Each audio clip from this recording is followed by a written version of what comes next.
10 to 12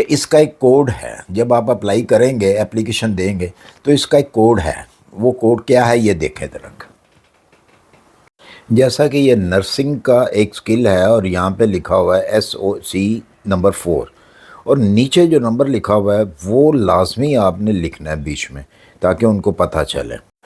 یہ code آپ نے دیکھ لیا، یہ کوڈ مسٹ لکھنا ہے.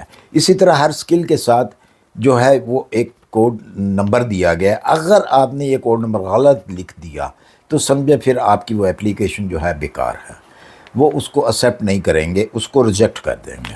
اس لیے دھیان سے یہ والا کام کرنا ہے. دوسری ان کی شرائط یہ ہے کہ یہ فارم جو ہیں آپ نے خود پر کرنے ہیں، کسی دوسرے شخص مطلب کہ کسی ایجنٹ وغیرہ سے یہ آپ نے فارم پر نہیں کروانا ہے، کیونکہ اس کے اندر بہت سارا جو ہے اسکیم ہو جاتا ہے ان کا کہنا ہے، اور بات بھی کسی حد تک صحیح ہے.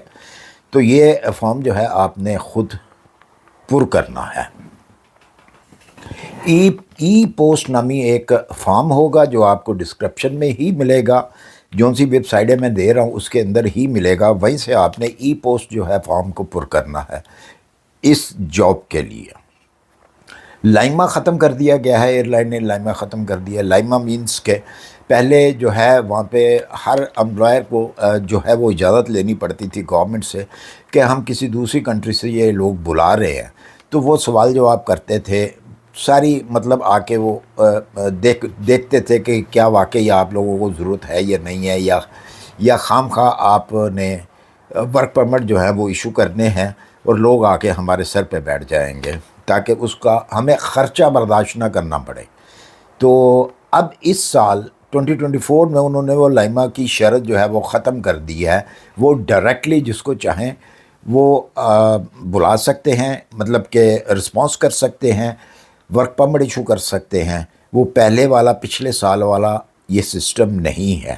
پچھلے سال میں یہ تھا ان کو کافی سارے ورک ایکسٹرا کرنے پڑتے تھے دوسری کنٹریز سے بلانے کے لیے. اور یہ خاص طور پہ یہ یاد رہے کہ یہ جو ورک پرمٹ ہیں یہ یورپین کے لیے نہیں ہیں. ہاں اگر کوئی یورپین چاہتا ہے وہاں جا کے اس کو نہ تو ویزے کی ضرورت ہے اور نہ ہی ورک پرمٹ کی ضرورت ہے. تو میرا مطلب ہے کہ جو شنگن کے رہائشی ہیں جن کے پاس یہاں کے اکاموڈیشن اپنا پاسپورٹ ہیں یا ڈاکومنٹس ہیں، تو ان کو تو نہ تو ویزے کی ضرورت ہوتی ہے اور نہ ہی ان کو ورک پرمٹ کی ضرورت ہوتی ہے. تو اس لیے وہ جب چاہے جہاں چاہیں وہ جا کے پورے شنگن کے اندر جاب کر سکتے ہیں. اور یہ فارم جو ہیں یہ صرف اور صرف دوسری کنٹری کے لیے ہیں، نان شنگن کے لیے. مطلب کہیں سے بھی آپ بلانگ کرتے ہیں، انڈیا، پاکستان، بنگلہ دیش، جہاں سے بھی آپ بلانگ کرتے ہیں آپ یہ فارم پر کر سکتے ہیں اور ان کو وہیں پہ آپ جو ہے سینڈ کر سکتے ہیں. اس کا طریقہ کار کیا ہے میں نے بہت دفعہ بعض ویڈیو میں بتایا ہے کہ آپ جب بھی کوئی اس قسم کا فارم پر کریں موبائل سے کبھی نہ کریں. موبائل میں وہ چیز نہیں ہوتی جو کہ آپ کو کمپیوٹر سے چیز ملتی ہے اور کمپیوٹر کے اندر سے جو آپ کر سکتے ہیں. آپ نے کمپیوٹر سے یہ کرنا ہے. بہت سارے ہمارے جو بھائی ہیں پاکستان کے خاص طور پہ وہ ان کی شکایت ہوتی ہے جی یہ ویب سائٹ اوپن نہیں ہوتی. تو دیکھیں میں آپ کو ایک چیز بتا دوں، ہم ہر ویب سائٹ کو چیک کر کے جیسے ہی ہمیں وہ ملتی ہے ہم اس کو سب سے پہلے خود چیک کرتے ہیں. اگر وہ اوپن نہیں ہوتی تو ہم نہیں اس کو دیتے، اس کے اوپر ریسرچ کرتے ہیں کہ کیوں نہیں اوپن ہو رہی، پھر پوچھا جاتا ہے کہ کیوں نہیں اوپن ہو رہی. تو جب اوپن ہوتی ہے ہم وہی چیز جو ہے وہی ویب سائٹ ڈالتے ہیں بیچ میں. آپ کم سے کم اپنی غلطی کو منع کریں. یا تو آپ پھر موبائل سے کرتے ہیں یا پھر بعض اوقات ایسا ہوتا ہے کہ نیٹ ورک کمزور ہوتا ہے جس کی وجہ سے وہ ویب سائٹ اوپن نہیں ہوتی. تو اس کا انتظار کیا کریں، اپنے نیٹ کا انتظار کیا کریں کہ جیسے ہی اس کی سپیڈ تیز ہو وہ تاکہ وہ آپ کی ویب سائٹ کو کھول سکے، اوپن کر سکے. لیکن آپ لوگ اتنے بے صبرے ہو جاتے ہیں کہ اسی وقت تھرم کر کے میسج کرتے ہیں جی یہ تو ہو نہیں رہی اوپن. بھائی اس کا کیا جواب دیا کریں آپ کو؟ ہر ایک کو یہی لکھیں، ہر ایک کو یہی جواب دیں کہ بھائی تھوڑا سا ویٹ کر لیں، اپنا نیٹ ورک چیک کریں، آپ کا نیٹ ورک ٹھیک نہیں ہے. تو یہ شکایتیں فضول ہوتی ہیں. کم سے کم پہلے اپنی چیز کو چیک کریں کہ کیا آپ کا جو کمپیوٹر ہے، جو لیپ ٹاپ جس سے آپ کام کر رہے ہیں، کیا وہ ورک کر رہا ہے صحیح، آپ کا نیٹ ورک صحیح چل رہا ہے۔ ہمارے یہاں پہ نیٹ ورک خراب ہوتے ہیں، بالکل ہوتے ہیں انٹرنیٹ، لیکن چند سیکنڈ کے لیے، وہ بھی کبھی کبھار۔ لیکن آپ کے وہاں پہ تو آئے دن خراب ہوتا ہے، دن میں پتہ نہیں کتنی مرتبہ آپ کے نیٹ ورک جو ہے وہ کام ہی نہیں کرتے۔ تو آپ لوگ یہ شکایت مت کیا کریں، پہلے اس سے اچھے طریقے سے چیک کریں، پھر آپ میسیج کریں جی نہیں چل رہا، تاکہ آپ کے میسیج کے اوپر پھر دھیان دیا جائے۔ اس طرح تو آپ ہر بندہ جو پاکستان میں رہتا ہے جسے کچھ نہیں کرنا آتا، وہ میسیج کر دے گا جی وہ تو اوپن ہی نہیں ہو رہا۔ بھئی آپ کو پتہ ہی نہیں ہے کہ اوپن کیسے ہونا ہے، تو جب پتہ ہی نہیں ہے تو بھائی میرے، تو دوسرے کو کیوں آپ پریشان کرتے ہو؟ تو پہلے اپنا کام دیکھا کریں، اس کے بعد آپ شکایت کیا کریں۔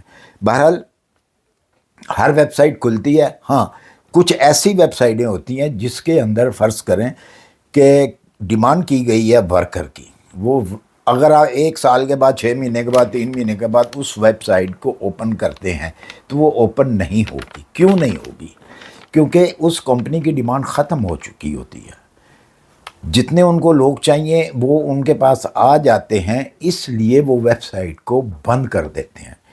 کچھ ویب سائٹ ایسی ہوتی ہیں کہ جو 12 مہینے چلتی ہیں، اس کے اندر نئی جابس آتی ہیں، جس کے اندر نئی جابس آتی ہیں وہ ویب سائٹ جو ہے وہ بند نہیں کرتے، کیونکہ نئی ڈیٹ، نیا دن، نئی تاریخ، اس کے اندر نئی جاب آ جاتی ہے، اس لیے وہ بند نہیں اس کو کرتے۔ بند ہمیشہ وہی ہوتی ہے کہ اگر 100 آدمی کسی کو چاہیے، کسی کی ایکسٹرا، ایک کمپنی کی ہے وہ ویب سائٹ انہوں نے دی ہوئی ہے، تو ان کو 100 آدمی چاہیے، 100 آدمی ان کا پورا ہو جاتا ہے تو ویب سائٹ کو بند کر دیا جاتا ہے پھر، کیونکہ ان کو ضرورت نہیں رہتی۔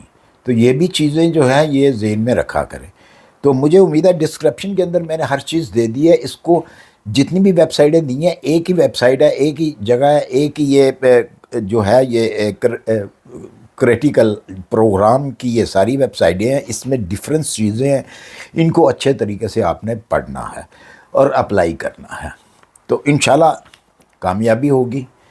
اپنی دعاؤں میں یاد رکھیے گا، ملتے ہیں انشاءاللہ پھر کسی اچھی سی انفارمیشن کے ساتھ۔ اللہ حافظ۔